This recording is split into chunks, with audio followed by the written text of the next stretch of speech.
예, 헌법의 경영권 조항 도입 주장하는 제 입장을 좀 잘 들었습니다. 경제적인 불안정 요소에 대응하기 위해서 현 대한민국의 가장 절실한 것은 정치적 리더십을 바로 세우는 것이다. 이런 얘기가 있고, 정부가 경제활동의 방향과 크기를 시장이 결정하도록 방해하지 않고 간섭하고 지원했던 것이 7, 80년대 경제 성장을 가능하게 했던 것이다라고 얘기하셨고, 재벌 대기업들은 여전히 오른손은 국가의 지원을 받아내기 위해서 내밀고 있는데 왼손은 양극화, 저성장의 경제사회적 문제 해결을 위한 정부의 조치에 손사래를 이제 치고 있는 상황이라는 것도 인정되고 있는 상황이고요. 그럼에도 불구하고 헌법상 경영권 조항 도입의 필요성을 이제 주장하고 있고, 심지어는 이제 그 대법원 판례는 경영권은 헌법에 보장된 재산권에서 파생된 권리에 불과하다는 것이 일반적인 법 해석인데도 불구하고 이제 헌법상의 권리로 되어 있다고 말씀하시는데요. 일반에서 이제 노동기본권은 하나의 기본권으로서 경제조항에서 파생되는 체제상에서 나오는 그 권한이 아니라 이것은 이미 헌법상 체계적으로 확립되어 있는 이제 기본권이라고 하는 노동 3권이라고 하는 것은 이제 이미 체계화되어 있고 그것이 헌법에 있어 필수 불가결한 내용이다라고 하는 것에는 이제 이론이 없고,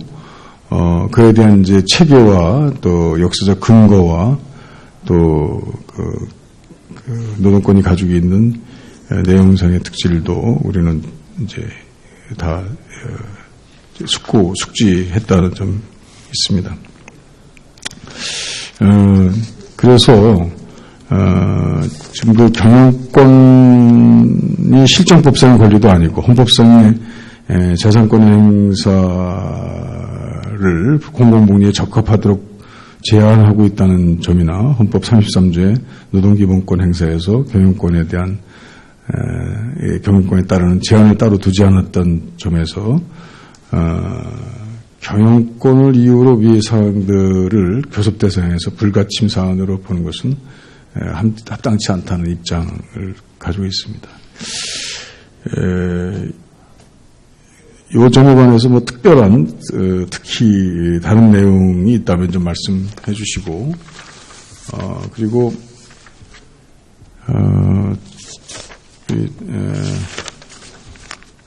권두섭 변호사님의 그 내용 중에서 그 통일을 대비한 연동형 비례대표제에 관한 내용을 좀 말씀드리고자 합니다.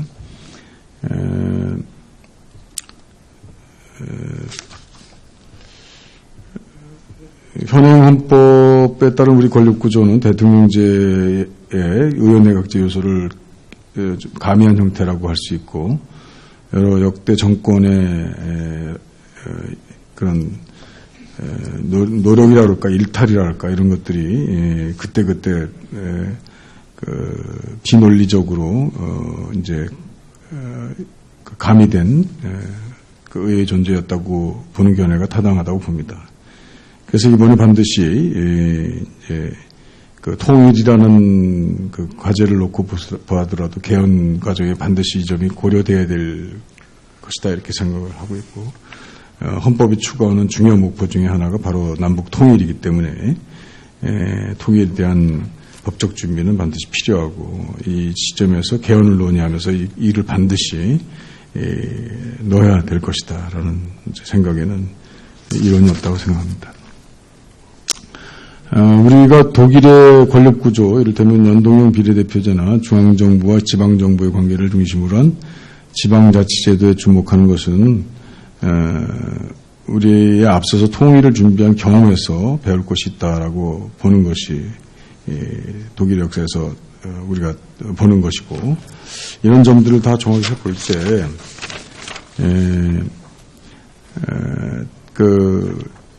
우리 민노총에서는 지역주의 고착이나 국민 대표성을 반영하지 못하는 양당제와 소선거구제에 대한 비판적 시각에서 독일식 정당명부 연동형 비례대표제 도입을 주장하고 있다고 보고, 그런 지역적 고려나 국민 대표성을 획득하는 선거제도라는 측면에서 연동형 비례제는 통일 이후에 북한 주민들 체제 변동에 따른 적응, 체제 통합에도 하나의 해답이 될 수 있다라고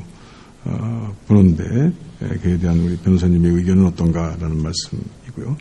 통일을 위해서는 물론 우리만 일방적으로 헌법 개정에 나선다고 되는 것은 아니고, 남북 간에는 일정 정도 상호주의가 필요하고, 헌법 개정 문제도 남북 상호 간의 법적 상황에 대한 개정 논의가 필요하다는 것을 전제로 해서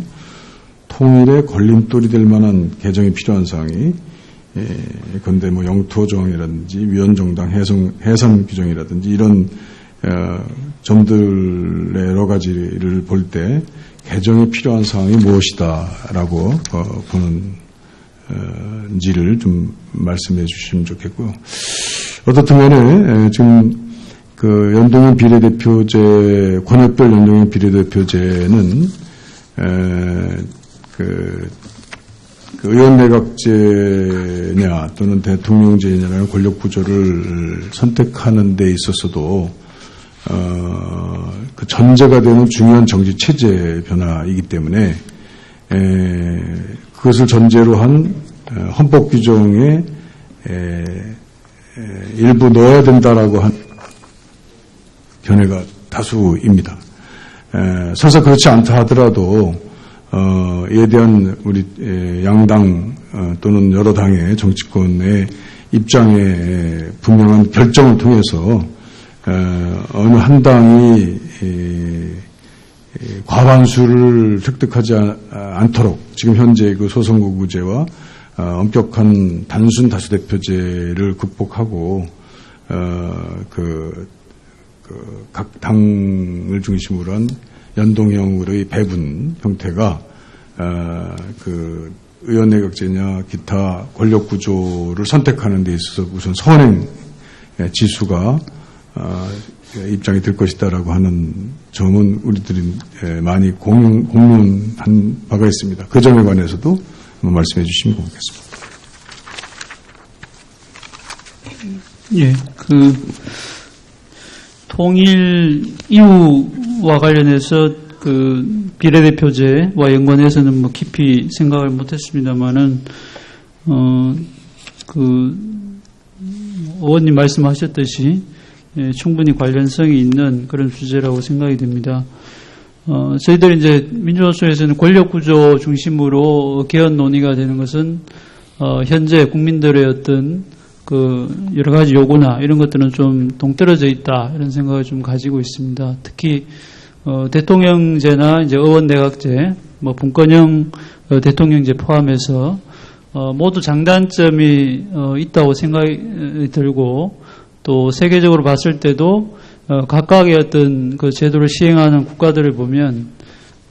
대통령제의 장점이 잘 이렇게 구현되고 있는 또 국가들도 있는 반면에 또 그렇지 않은 국가들도 있고, 또 의원내각제적 요소를 많이 갖고 있는 나라를 또 보면은